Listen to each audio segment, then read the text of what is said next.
Welcome to the channel, everybody. If you are a returning viewer, thank you very much, and if it's your first time here, then please check out my other videos, hit subscribe. All the help is appreciated.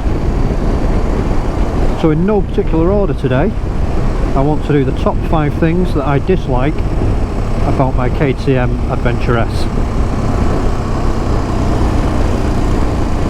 And right at the top of that list is the chain slap. On a rough road, it's horrendous. I thought it was the side stand or centre stand bouncing around. It's the chain. It's awful. Now I have checked the tension against the book and it's fine. It's not too slack. You know, I was off-roading, if you go and check out my other videos, and I thought it was the potholes and it was just causing the main stand or the centre stand to bounce around, and it's not. It's the chain.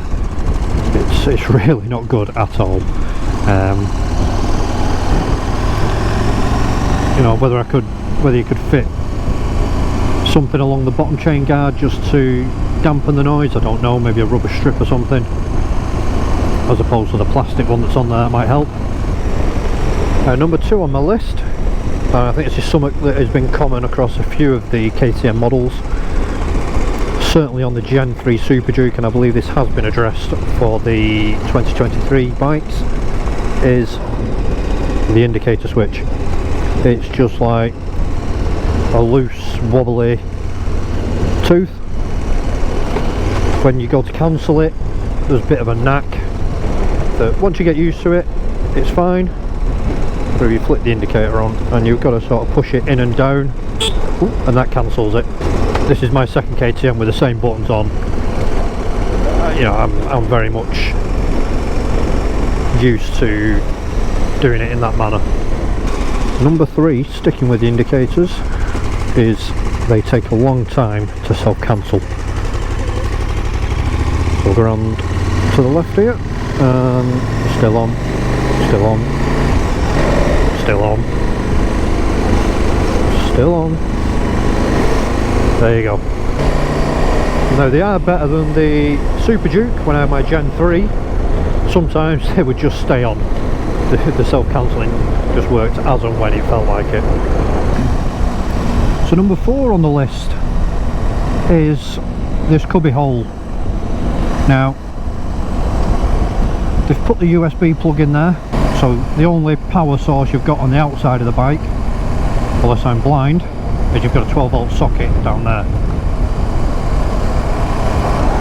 So you have got a USB in here, and look inside there, it's got some sort of foam lining, so put your sunglasses, whatever, in there.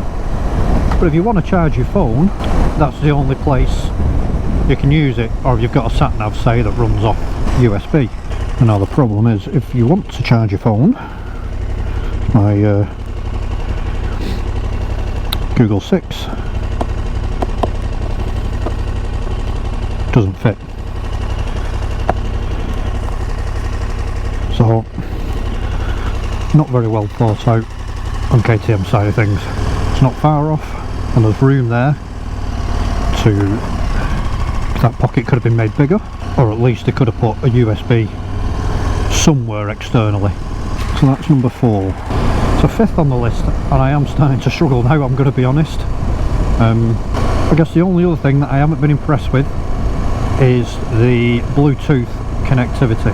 So I run a Pack-Talk Bold, so if you want to use the Bluetooth on the bike, you have to connect your headset to the bike and then your phone to the bike. Now I quite often ride with podcast or music playing. What I found when it was connected to the bike, I had a lot of playback issues. So it would start to skip or jump. I guess I was just expecting more. You couldn't, or I couldn't seem to get it to fast forward through tracks. And if somebody called you, whether I've done something wrong, but I was only getting a phone number appear on the screen, so you didn't know who was calling you. Now, fair enough, if somebody calls you and it's just on your cardo, you know, you've got no idea, you can't even see a phone number. Well, that's just the way that is. With the bike, it would have been a lot better if they could have introduced something like the Android Auto or Apple CarPlay, is it? So why bike manufacturers seem to insist with sticking with their own systems that are just nowhere near as good, I don't know. No, I know Honda, I think, is it on the Goldwing and maybe the Africa Twin, they've got some sort of CarPlay or Android Auto support, I believe. Could be wrong. If I am, let me know. So there you go. That's my top 5 things that I don't like about my Super Adventure S. There really isn't a lot wrong with this bike, in my opinion. If you've liked the video, please give it a thumbs up. If you've disliked it, give it a thumbs down, but either way, please tell me why. Leave a comment. If you haven't already, then please consider subscribing. And if you're a returning viewer, as I said, thank you very much. And I'll see you in the next one.